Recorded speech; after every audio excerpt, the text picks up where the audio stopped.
hermanos, ¿qué tal? Espero que cada uno de ustedes ande bien. Ha sido una semana movidita en lo que hace la pandemia acá en la Madrid. Una semana bastante triste, ¿sí? Por la cantidad de casos, los fallecimientos, tragedias que se van sucediendo y que muchas veces nos llevan a muchas preguntas que son inevitables. Antes de pasar al mensaje, una consideración para con los que son locales, para los que son de acá. Estamos en un momento complicado, sigamos confiando en Dios, pero sigamos haciendo las cosas que tenemos que hacer. ¿Bien? Espero que no sea nadie de nuestra congregación ni que ninguno de nuestros conocidos que estén juntándose, tratando de esquivar las regulaciones que a todos nos duelen, que no nos gustan, pero que en nuestro pequeño mundo se ve que son necesarias. Lo que por ahí en una ciudad grande una vez es relativo, no pasa nada. Acá vemos que sí pasa y trasciende y nos duele y nos afecta. Bien, entonces cuídate, ¿sí? Cuidémonos entre todos y que podamos salir de esto. Ya vamos a salir, eso es una seguridad que hay, vamos a salir. Bien, pero que podamos salir todos de esto. Y casualmente, viendo estas cosas, viendo situaciones en la semana que por ahí me produjeron cierta desorientación en lo personal, me venía a la mente un pasaje que creo que quiero que sea el que nos quede quizás, un versículo, para charlar acerca de cuando no entendemos lo que pasa. Cuando hay momentos en los cuales esto que está pasando no entra ni dentro de mis previsiones ni dentro de mis cálculos. Lógicamente, esto que está pasando a nivel mundial y en cada una de nuestras ciudades es algo que en cierta manera obviamente no entendemos. No entendemos a cabalidad de dónde viene, ¿sí? Hay sospechas, hay teorías, hay esto, pero realmente la mayoría de nosotros los cristianos de a pie no lo entendemos. Y tenemos que ver que no entender la realidad de lo que nos pasa muchas veces nos va a afectar si olvidamos las seguridades de Dios. Si en nuestro caminar nos sentimos desorientados por momentos y no recurrimos a la palabra de Dios, no recurrimos a la oración, vamos a terminar más desorientados. Y si somos parte de una familia, un grupo, un equipo, una iglesia, vamos a terminar desorientando y perdiendo a aquellos que vienen con nosotros. Para sentirnos, no digo tranquilos, pero sí acompañados, hay una larga lista de personas en la Biblia que también sintieron lo mismo. Alguna vez hemos charlado de Habacuc. Habacuc le pide a Dios que haga justicia y Dios le dice la forma en que va a hacer justicia y a Habacuc no le gusta, se queja y se lo dice a Dios. Jeremías, Daniel, David y muchos otros que especialmente en los salmos y en los profetas encontramos que le dicen sinceramente a Dios, esto que está pasando no lo entiendo, esto que está pasando no me gusta, esto que está pasando me desorienta. Ahora, Dios sabe que nosotros vamos a pasar por tiempos así, porque Él sabe que nosotros, justamente, y es nuestra lengua, no sabemos todo el panorama.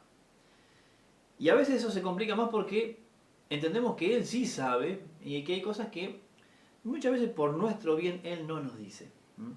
Ahora tenemos que, y esto quizás adelantándome a la conclusión, tenemos que recordar siempre que Él está en control, pero no como una muletilla, algo que nos repetimos, sino que tiene que estar basado en una convicción firme, basada en la Biblia, en la palabra de Dios, donde ante lo que no entendemos, nosotros podamos decir, pero Dios sí sabe.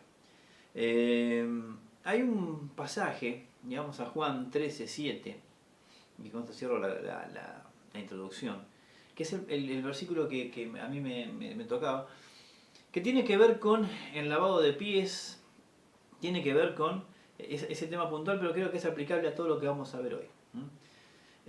Juan 13:7 dice, respondió Jesús a Pedro que le decía, no me vas a lavar los pies. Respondió Jesús y le dijo, lo que yo hago, no lo entiendes ahora, pero lo entenderás después. Es algo que muchas veces también hablamos y tratamos. Hay cosas que hoy no entendemos, pero después las vamos a entender. Y a veces pasan cosas y pasa el tiempo y decimos, pero todavía no entiendo por qué me pasó lo que pasó. Pero siempre va a haber un momento, siempre va a haber un tiempo donde vas a poder evaluar y ver, ah, eso que me pasó era para esto. Bien. Ahora, vamos a ver, en estos minutitos, vamos a ver a los apóstoles desorientados. La peor época de los apóstoles como tales, de los discípulos como tales, fue evidentemente desde el arresto de Jesús hasta que lo vieron resucitado.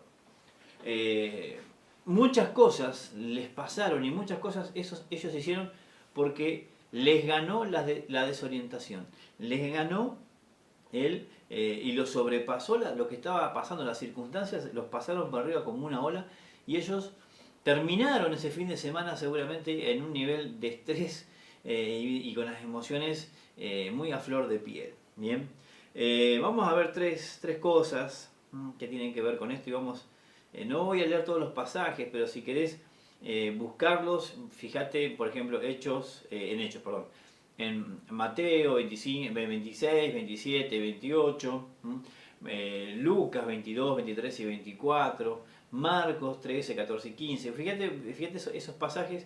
Y si querés a modo de estudio, fíjate las acciones de los discípulos antes del arresto de Jesús, momentitos antes del arresto de Jesús y después del arresto de Jesús. Bien. Primero, el primer punto o lo primero que me gustaría charlar justamente son esas acciones. Que insisto, no vamos a ver todos los pasajes porque después tenemos más pasajes. Pero tenemos, la primera cosa es que hubo una noche de terror para los discípulos. ¿Sí? Una noche de terror, de oscuridad para los discípulos. Y fue justamente cuando lo arrestan a Jesús. Tenemos que el Señor les venía hablando de que iban a suceder ciertas cosas y ellos no están entendiendo qué es lo que está pasando. Bien. Estaban muy centrados en sus propios planes. Hasta días antes todavía le preguntaban a Jesús quién se iba a sentar a su derecha y a su izquierda del reino. Habían visto a Jesús entrar a Jerusalén, en Mateo 21 lo pueden leer, lo habían visto entrar triunfalmente y más de uno seguramente empezó a pensar en su cabeza, bueno, ahora viene la consumación del reino, Jesús es el rey, nosotros vamos a ser ministros, gobernadores. Todavía tenían una idea muy terrenal de lo que era la función del Mesías, de lo que era la función de Jesús. Bien, entonces, todo lo que empieza a pasar desde el huerto de Getsemaní en adelante, a los discípulos obviamente les dio vuelta la tortilla. Ellos, en un momento dado, creo que están viendo lo que pasa y no pueden creer lo que pasa, porque no se suponía que las cosas fueran a pasar así. No se suponía que al rey, al Mesías, tuviera que pasarle eso. Lógicamente ellos sí, en ese momento hubieran reparado en pasajes que conocían desde su niñez, como Isaías 53 por ejemplo, hubieran visto que tenía que pasar. Pero estaban muy centrados en una faceta muy triunfalista de lo que era la misión de Jesús. Para ellos todo se iba a consumar en una obvia derrota de Roma, en una obvia derrota de todo el sistema corrupto de religión, y Jesús iba a ser entronizado. Insisto, cuando lo vieron entrar seguramente a Jerusalén esa semana, más de uno habrá pensado, ya estamos cerca de la consumación del reino. Pero sin embargo, viene esta noche. Nos vemos desorientados cuando Jesús les pide que lo ayuden a orar. En Marcos, se ve especialmente en Marcos, cómo Jesús les desnuda su corazón y les dice, estoy angustiado y angustiado de muerte. Y ellos no llegaron a entender por qué tanta angustia. No llegaron a entender por qué la necesidad de Jesús de orar y que ellos oraran. De hecho, Jesús fue a verlos y los encontró dormidos un par de veces. Bien. Tenemos a Judas. Tenemos a Judas que algunos especialistas dicen que evidentemente Judas también sería quizás del partido de los celotes, como el otro, como Simón el celote, y que tenía ciertas ideas de Jesús y que la historia, como le iba haciendo a Jesús, no le terminaba de convencer, entonces por eso es que se desencantó con Jesús y lo entregó. No lo sabemos, lo cierto es que predispuso su corazón para que Satanás entrara en él, eso lo entendemos y lo vemos en la Escritura, y él termina entregándolo a Jesús. Uno de sus discípulos, uno de aquellas personas que comió, bebió, durmió y vio a Jesús hacer milagros, e inclusive Judas hizo milagros también en el nombre de Jesús. Tenemos a Pedro. Pedro es quizás el estereotipo del cristiano desorientado. Lo tenemos no entendiendo nada de lo que estaba pasando, ¿sí? Lo tenemos en el huerto especialmente, es uno de los que se queda dormido. Jesús tenía el grupo de los 12, pero sabemos que tenía a 3 con los cuales compartía más cosas, que eran Pedro, Juan y Jacobo. Y Pedro estaba con ellos y Pedro no pudo velar con el Señor. Cuando viene la turba dirigida por Judas, ¿sí? Pedro lo único que reacciona a hacer es sacar la espada cuando el Señor le ha dicho que no. Lo vemos después yendo y viniendo, siguiendo al grupo que había capturado a Jesús, siguiéndolo de lejos, después calentándose en el fuego con ellos, después lo que ya sabemos de la negación. Había perdido de vista totalmente todo lo que Jesús ya les había dicho. Lo mismo puede pasarnos. Y en cuanto al grupo en general, lo vemos también desorientado. Desde el momento de la cena, en el huerto, ¿sí? Estaban tan desorientados que fíjense, en el huerto se forman dos turbas, dos grupos, dos grupetes. Uno que viene encabezado por un discípulo, Judas, y el otro encabezado por otro discípulo, Pedro, que no están entendiendo lo que está pasando, no están entendiendo lo que está sucediendo, ni los alcances de aquello que estaba sucediendo. ¿Bien? Después el grupo termina desorientado y terminan huyendo, todos desparramados. Sabemos después que se encierran. Vemos que el grupo, en uno de los relatos de la crucifixión, dice que los que conocían a Jesús cuando estaba la crucifixión estaban de lejos. Es decir, todo lo que estaba pasando a ellos realmente era como un cuento de terror. Tenían una idealización de cómo debía ser la vida de Jesús, la obra de Jesús y consecuentemente su propia vida, sus propias vidas, perdón. Y entonces cuando está pasando todo lo contrario, se desorienta. A veces podemos correr el mismo peligro. Cuando estamos confiados en que Dios tiene que hacer ciertas cosas que nosotros pensamos que Él tiene que hacer. A veces puede pasar inclusive hasta con alguna promesa que creímos que iba a hacer y no se cumple. Recordemos que las promesas, una tienen condiciones y otras están bajo la soberana mano de Dios. Dios cumple con sus promesas, las cumple. Pero hay veces que Él decide no hacerlo y es por algo que no entendemos nosotros ni vemos nosotros. Recordemos lo que decíamos hoy en Juan 13:7. Lo que yo hago no lo entiendes ahora, pero lo entenderás después. Entonces, una noche de terror para los discípulos. El segundo punto, un fin de semana sin fe. Todo esto hizo que lo que ellos creían, aquello que Jesús les había enseñado, se fuera por las cloacas. ¿Sí? No había para ellos nada de lógico. No había para ellos nada de control de Dios en todo lo que estaba pasando. Si vemos las emociones de ellos, vamos a ver que era un desborde de falta de fe, obviamente. En el Evangelio de Marcos, el capítulo 16, Jesús les reprocha, dice, su falta de fe.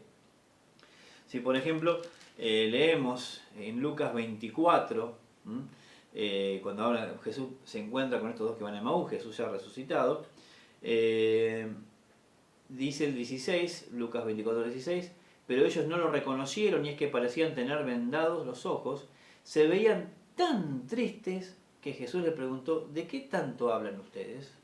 Estaban muy tristes, había un pesar grande porque lo que estaba pasando no se suponía que tenía que pasar. Y había esperanzas y había expectativas que en ese momento se veían frustradas para siempre. Había mucha tristeza. Había miedo, lo vemos en el Evangelio de Juan, que dice que estaban encerrados por miedo a los judíos. Había un sentir tal de que esto que estaba pasando no podía estar pasando, que aun cuando las mujeres vienen y les cuentan a los discípulos que Jesús había resucitado, ellos no le creen. Lucas 24, 11 y 12 dice, el relato de las mujeres les pareció a los apóstoles una locura, así que no les creyeron. Pero Pedro se fue corriendo al sepulcro y cuando miró hacia adentro y vio los lienzos allí dejados, volvió a su casa pasmado de lo que había sucedido. Es decir, no les creyeron, les pareció locura, ¿sí? Y cuando ellos mismos van, dos de ellos, Pedro y Juan, nos dicen otro evangelio, van a ver la tumba, aún así siguen sin creer. ¿Y por qué sabemos que siguen sin creer? Porque cuando Jesús se les aparece, y lo que relata Juan en el capítulo 20, que ellos estaban encerrados con miedo a los judíos, es evidente que, aún viendo ciertas evidencias, el choque entre sus expectativas y lo que estaba pasando era tal que no terminaban de creer que Jesús había resucitado tal cual lo había dicho. Ahora, en este fin de semana sin fe, o este fin de semana sin fe, ellos lo podrían haber pasado de otra manera. Si hubieran recordado las advertencias de Jesús. Mateo 16, 21 y 22. ¿Recuerdan que hemos hablado hace unas semanas de cuando Pedro confiesa quién es Jesús? ¿Sí? Tuvo una revelación de parte de Dios. Pero acto siguiente, Jesús empieza a advertir acerca de lo que le iba a pasar tiempo después. Desde entonces Jesús comenzó a explicar a sus discípulos que él debía ir a Jerusalén y padecer mucho a manos de los sacerdotes, de los principales sacerdotes, de los escribas, y morir y resucitar al tercer día. Es decir, les esbozó el plan de las próximas semanas ahí en vivo y en directo. Pero Pedro lo llevó aparte y comenzó a reconvenirlo y le dijo: Señor, ten compasión de ti mismo, que esto jamás te suceda. Otra vez, había cierta ceguera y cierta terquedad en que Jesús tenía que cumplir con el plan que yo quiero que cumpla. Entonces, estas advertencias no fueron escuchadas, porque fíjense que Jesús le dice que lo iban a atrapar los principales sacerdotes, que lo iban a golpear, lo iban a torturar, iba a morir e iba a resucitar. Les dijo todo. Pero ellos estaban con que el Mesías tenía que venir en un caballo blanco y reinar en Jerusalén. ¿Tenemos expectativas irreales de lo que Dios debe hacer en mi vida? A veces pasa eso con ciertos evangelios, ¿sí? Te prometen prosperidad y demás, y vos ves que no pasa, y orás y creés y aportás a ciertos ministerios y demás, y no pasa, y tenés una idea muy errada e idealizada de lo que Dios debería hacer, y el plan de Dios va corriendo por otro lado, muchas veces más grande de lo que te proponen ciertas voces. Ahí en Juan 14, 28, esto es parte de lo que Jesús les dijo durante la cena, es decir, horas antes o minutos antes de ser arrestado, Jesús ya le venía advirtiendo. Juan 14, 28 y 29 dice: ya me han oído decir que me voy, pero que vuelvo al Padre, que vuelvo a ustedes, perdón. Si ustedes me amaran, se habrían regocijado de que voy al Padre, porque el Padre es mayor que yo. Y les he dicho esto ahora, antes de que suceda, para que cuando suceda ustedes crean. Juega un papel muy importante todo lo que escuchás y lees de la palabra. En cierta manera, nosotros estamos en una posición de desventaja para con los discípulos cuando nos desorientamos, y me incluyo, ¿sí? Y cuando nos falta la fe. ¿Por qué? Porque tenemos sobre nuestro lomo, más de uno de nosotros, mucha más exposición a la palabra de Dios, mucha más exposición a toda la verdad revelada de la que tenían los discípulos. Podemos acusar a los discípulos de falta de fe, pero ellos tenían 3 años con Jesús, si bien era todos los días, pero era 3 años con Jesús. Nosotros tenemos muchos 5, 10, 15, 20, 25, 30 años y todavía seguimos cayendo en las mismas cosas que caemos. Acá Jesús le dice: les he dicho esto ahora para que cuando pasen las cosas crean. Todo lo que vos lees, las promesas de Dios que atesorás, son las que te tienen que servir cuando todo lo que pasa es inentendible. Cuando todo lo que pasa es algo que no está en tus cálculos, que no se supone que debiera ser así. Cuando todo lo que pasa es algo que te lleva a cierto límite de desorientación, la palabra de Dios es la que tendría que estar ahí presente para que vuelvas a tus cabales. Jesús 16, 32 al 33, justamente también les advierte Jesús. Dice: la hora viene, y ya ha llegado, en que ustedes serán esparcidos, cada uno por su lado, y me dejarán solo. Pero no estoy solo, porque el Padre está conmigo. Estas cosas les he hablado para que en mí tengan paz. En el mundo tendrán aflicción, pero confíen, yo he vencido al mundo. Cuando nos pasan cosas que no nos gustan, cuando desde el mundo vienen cosas que no nos gustan, esta enfermedad viene del mundo y demás, a veces sentimos como que todo se acabó. Pero Jesús nos dice: yo ya vencí por todas y sobre todas esas cosas. Confíen en mí. Una noche de terror, un fin de semana sin fe, a pesar de las advertencias. Un plan en marcha. Y ahí tenemos que volver nuevamente a Juan 13:7. Insisto, habla de lavado de pies, pero lo podemos aplicar a todo. Lo que yo hago no lo entiendes ahora, dice Dios, pero lo entenderás después. Hay cosas que Dios está haciendo, que Dios está trabajando. Ellos no se daban cuenta, pero mientras ellos estaban corriendo en el huerto de acá para allá, encerrados, con tristeza, con desorientación, el plan de Dios seguía en movimiento y el plan de Dios iba a tener un final para ellos mucho más glorioso que los planes que ellos tenían. Muchas veces vemos nosotros frustrados por accidentes, pérdidas, demás, ciertas cosas que nosotros pensábamos que tenían que ser de cierta manera. Pero después cuando nos dejamos en las manos de Dios, dejamos que Dios sane las heridas, vemos que lo que Dios tiene preparado para adelante es mucho mejor de lo que hubiéramos soñado, inclusive. Lucas 22, 31 al 32, Lucas 22, 31 al 32, también nos habla de lo que Jesús sabía y que ya les había advertido a los discípulos que iba a pasar. El Señor dijo también: Simón, Simón, Satanás ha pedido sacudirlos a ustedes como si fueran trigo.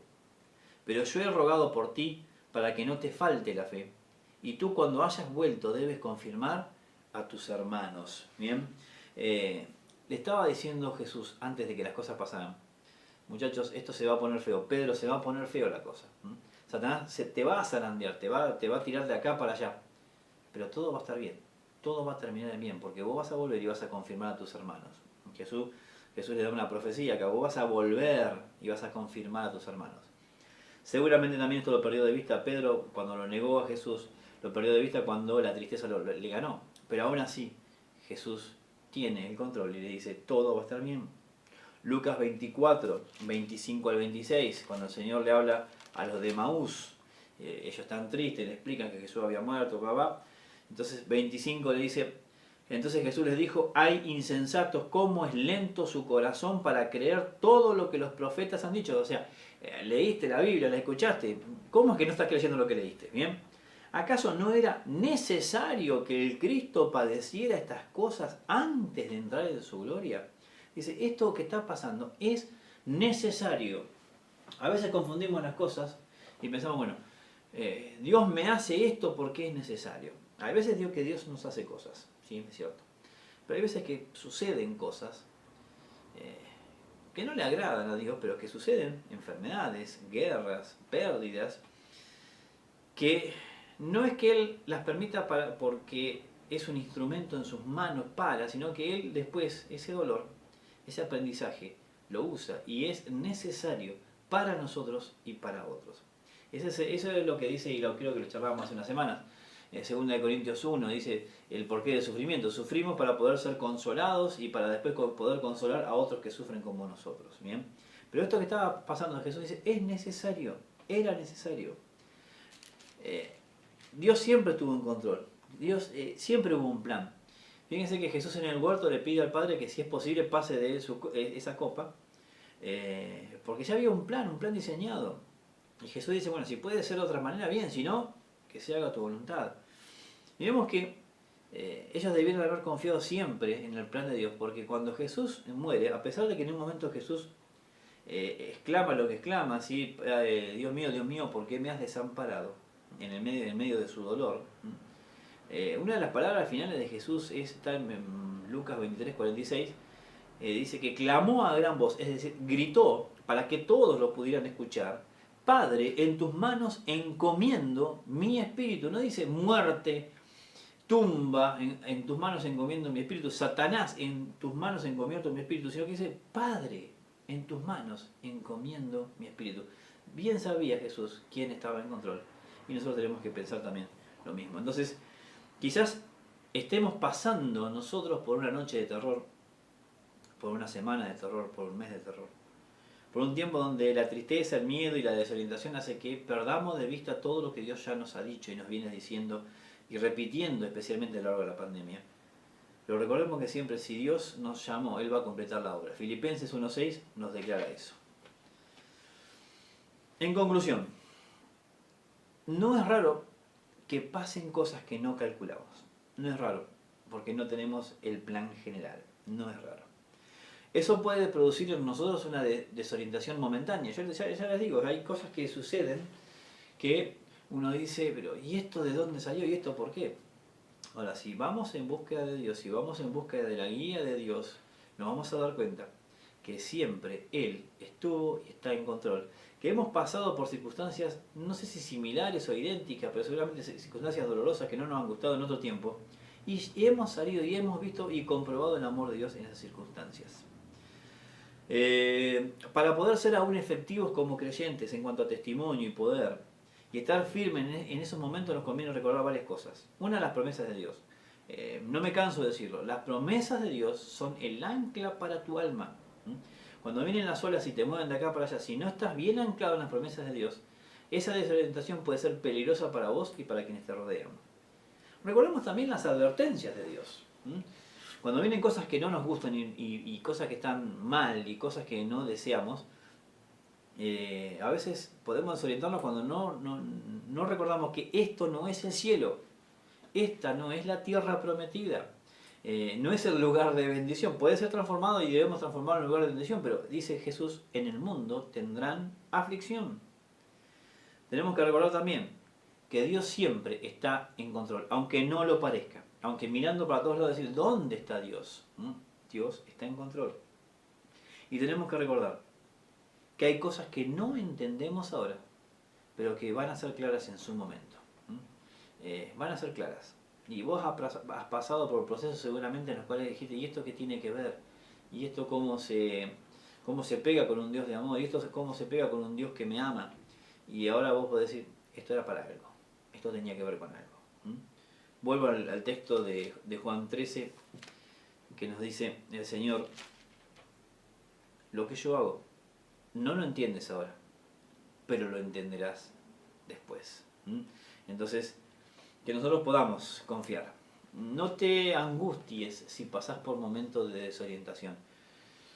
No reprimas tampoco ese sentimiento quizás de enojo, de pena, de pérdida, de desorientación. No lo reprimas, sino que dale lugar, pero también dale lugar en ese momento a Dios. Él quiere guiarnos hacia el puerto seguro, Él quiere guiarnos hacia el lugar de nuestra paz. Él lo puede hacer, Él lo quiere hacer. Si tan solo nosotros confiamos en que sus promesas son seguras, en que todo va a estar bien, porque Él lo dice, y que vamos a llegar al puerto que Él nos dijo, porque Él lo dice.